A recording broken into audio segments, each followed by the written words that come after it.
प्रिय भक्तगणों, आज ऋषि पंचमी का पावन व्रत दिन है और आज के इस दिन सुने जाने वाली पावन पवित्र व्रत कथा ऋषि पंचमी की व्रत कथा आप श्रवण करेंगे इस वीडियो में। पूरे देश में 8 सितंबर को श्रद्धालु सप्त ऋषियों की आराधना का व्रत ऋषि पंचमी मनाएंगे।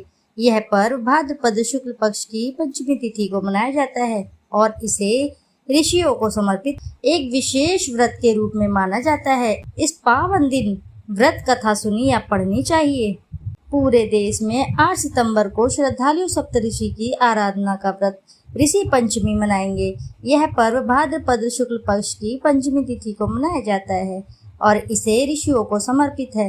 ये एक विशेष व्रत के रूप में माना जाता है। इस दिन सप्त ऋषियों कश्यप, अत्रि, भारद्वाज, वशिष्ठ, गौतम, जमदग्नि और विश्वामित्र की पूजा की जाती है। ये 7 ऋषि ब्रह्मा, विष्णु और महेश के अंश माने जाते हैं। यही वेदों और धर्मशास्त्रों के रचयिता माने जाते हैं। माना जाता है कि इस व्रत को करने से सभी प्रकार के पापों से मुक्ति मिलती है और जीवन में सुख शांति आती है। धार्मिक मान्यताओं के अनुसार महिलाओं की माहवारी के दौरान अनजाने में हुई धार्मिक गलतियों और उससे मिलने वाले दोषों से रक्षा करने के लिए यह व्रत बहुत ही महत्वपूर्ण माना जाता है। इस पावन दिन व्रत कथा सुननी या पढ़नी अनिवार्य मानी जाती है। ऋषि पंचमी की पावन पवित्रता कर सुनने वाले को मिलता है अखंड सौभाग्य, तेजस्वी पुत्र और अटल संपत्ति का वरदान। तो आइए श्रोताओं, रसपान करते हैं ऋषि पंचमी व्रत कथा का। विदर्भ देश में एक सदाचारी ब्राह्मण रहता था। उसकी पत्नी बड़ी पतिव्रता थी जिसका नाम सुशीला था। उस ब्राह्मण के एक पुत्र और एक पुत्री थी। विवाह योग्य होने पर उसने समान कुलशील वर के साथ कन्या का विवाह कर दिया। कुछ दिनों बाद वह विधवा हो गई। दुखी ब्राह्मण दंपति कन्या सहित गंगा तट पर कुटिया बनाकर रहने लगे। एक दिन ब्राह्मण कन्या सो रही थी कि उसका शरीर कीड़ों से भर गया। कन्या ने सारी बात माँ से कही। माँ ने अपने पति से सब कहते हुए पूछा, प्राणनाथ, मेरी साध्वी कन्या की यह गति होने का क्या कारण है? ब्राह्मण ने समाधि द्वारा इस घटना का पता लगाकर बताया। पूर्व जन्म में यह कन्या ब्राह्मणी थी। इसने रजस्वला होते ही बर्तन छू दिए थे। इस जन्म में भी इसने लोगों की देखा देखी ऋषि पंचमी का व्रत नहीं किया, इसलिए इसके शरीर में कीड़े पड़े हैं। धर्मशास्त्रों की मान्यता है कि रजस्वला स्त्री पहले दिन चंडालिनी, दूसरे दिन ब्रह्मघातिनी, तीसरे दिन धोबिन के समान अपवित्र होती है। वह चौथे दिन स्नान करके शुद्ध होती है। यदि यह शुद्ध मन से अब भी ऋषि पंचमी का व्रत करे तो इसके सारे दुख दूर हो जाएंगे। अगले जन्म में अटल सौभाग्य प्राप्त करेगी। पिता की आज्ञा से पुत्री ने विधि पूर्वक ऋषि पंचमी का व्रत एवं पूजन किया। व्रत के प्रभाव से वह सारे दुखों से मुक्त हो गई। अगले जन्म में उसे अटल सौभाग्य सहित अक्षय सुखों का भोग मिला। इसी के साथ अगली कथा है। ऋषि पंचमी का व्रत सुहागन महिलाओं को विशेष रूप से रखना चाहिए। ऋषि पंचमी का व्रत करने से महिलाओं को संसार के सभी सुखों की प्राप्ति होती है। इस दिन महिलाओं को व्रत का पूरा लाभ प्राप्त करने के लिए भविष्य पुराण में वर्णित ऋषि पंचमी की कथा का पाठ जरूर करना चाहिए, तभी उनका व्रत पूर्ण माना जाता है।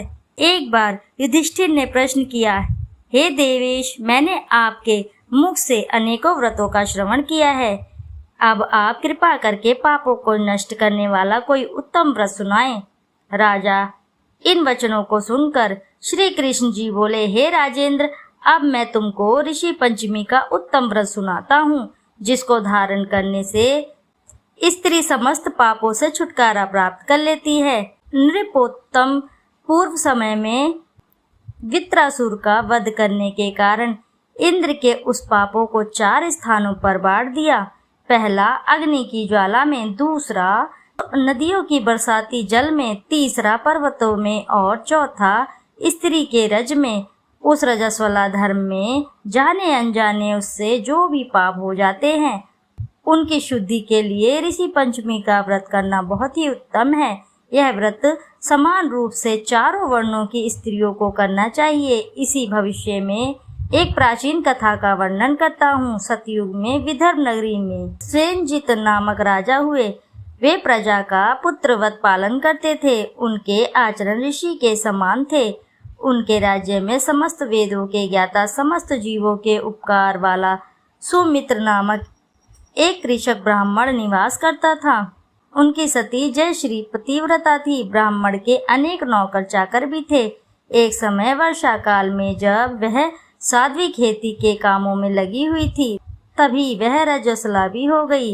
हे राजन, उसे अपने रजस्वला होने का भास हो गया, किंतु फिर भी वह घर गृहस्थी के कार्यों में लगी रही।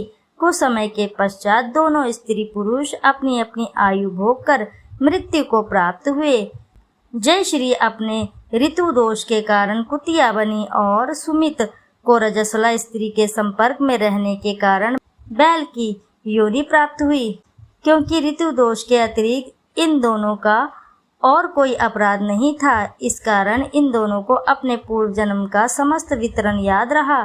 वे दोनों कुतिया और बैल के रूप में रहकर अपने पुत्र सुमित के यहाँ पलने लगे। सुमित धर्मदाता था और अतिथियों का पूर्ण सत्कार किया करता था। अपने पिता के श्राद्ध के दिन उसने अपने घर ब्राह्मण को जिमाने के लिए नाना प्रकार के भोजन बनवाए। उसकी स्त्री किसी काम से बाहर गई थी कि एक सर्प ने आकर रसोई के बर्तन में विष उड़ेल दिया।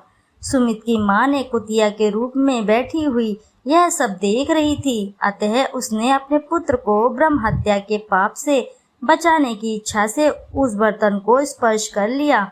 सुमित की पत्नी से कुतिया का यह कृत्य सहा न गया और उसने एक जलती लकड़ी कुतिया के मारी। वह प्रतिदिन रसोई में जूठन आदि शेष रहती थी उस कुतिया के सामने डाल दिया करती थी, किंतु उस दिन से क्रोध के कारण वह भी उसने नहीं दिया। तब रात्रि के समय भूख से व्याकुल होकर वह कुतिया अपने पूर्व पति के पास आकर बोली, हे नाथ, आज मैं भूख से मरी जा रही हूँ। वैसे तो रोज मेरा पुत्र खाने को देता था, मगर आज उसने कुछ भी नहीं दिया। मैंने सांप के विष वाले खीर के बर्तन को ब्रह्म हत्या के भय से छूकर भ्रष्ट कर दिया था।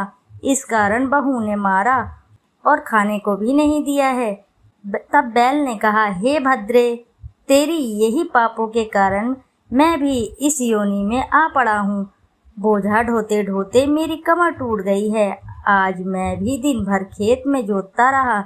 मेरे पुत्र ने भी आज मुझे भोजन नहीं दिया और ऊपर से मारा भी खूब है। मुझे कष्ट देकर श्राद्ध को व्यर्थ किया है। अपने माता पिता की इन बातों को उनके पुत्र सुमित ने सुन लिया। उसने उसी समय जाकर उनको भर पेट भोजन कराया और उनके दुख से दुखी होकर वन में जाकर उसने ऋषियों से पूछा, हे स्वामी, मेरे माता पिता किन कर्मों के कारण इस योनि को प्राप्त हुए और किस प्रकार उससे छुटकारा पा सकते हैं? सुमित ने उन वचनों को श्रवण कर सर्वतपा नामक महर्षि दया करके बोले, पूर्व जन्म में तुम्हारी माता ने अपने उच्च खलन भाव के कारण रजस्वला होते हुए भी घर गृहस्थी की समस्त वस्तुओं को स्पर्श किया था और तुम्हारे पिता ने उसको स्पर्श किया था। इसी कारण वह कुतिया और बैल की योनि को प्राप्त हुए। तुम उनकी मुक्ति के लिए ऋषि पंचमी का व्रत धारण करो।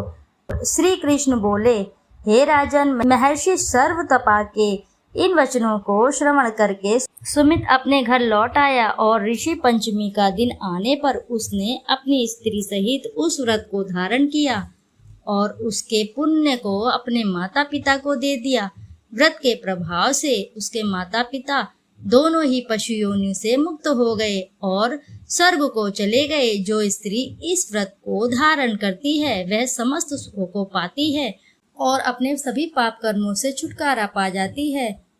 तो श्रोताओं, आशा है कि आपको कथा अच्छी लगी होगी। यदि आपको कथा अच्छी लगी है तो वीडियो को जरूर लाइक करें और साथ ही चैनल को सब्सक्राइब करें और एक बार अपनी सच्ची श्रद्धा से कमेंट बॉक्स में जरूर लिख दें, हे ऋषि मुनि महाराज की जय। फिर मिलते हैं आपसे ऐसी ही किसी नई कथा कहानी में। जब तक के लिए नमस्कार।